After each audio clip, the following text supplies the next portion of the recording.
Mr. Pele, I would still like to stay with you with this question. Now, Governor Fubara himself has said that he felt better outside the office and he doesn't look forward to returning.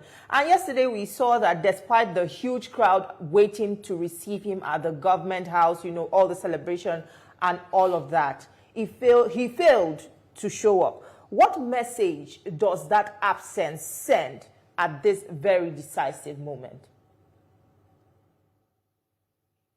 Well, I don't know. You are a journalist. You probably have your facts and a proof that he wasn't in the government house and everybody was looking for him. There's a possibility that I don't speak for him and I don't intend to, but it's possible he was in government house. It's also possible he wasn't. You know, I don't have facts to prove that he was not there or he was there. If he was not there and that was a deliberate action, that is not good. With the kind of huge crowd we saw, people who came to receive him, if he didn't show up, that's not too good. But if he didn't show up, there's a possibility he has a reason. And his reasons may be cogent. Nobody knows, you know. But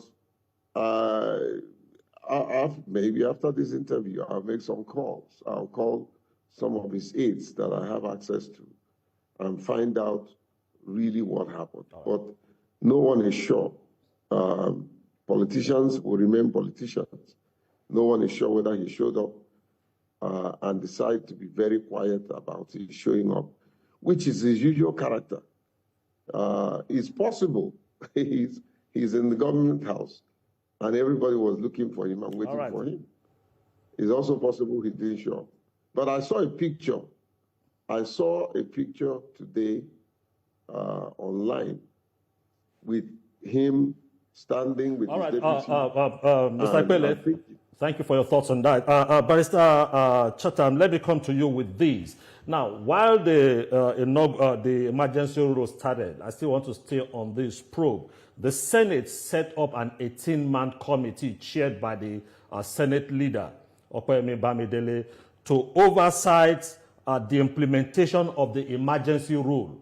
The House of Reps also set up a 21-man committee chaired by the House leader, Julius Nwala, and to also make sure that they oversight the emergency rule. And if it is being alleged that allocations for 6 months, internally generated revenue for 6 months, is being questioned, and that there was no project carried out, does that mean an indictment on the oversight by the National Assembly, who had the responsibility to oversight the emergency rule?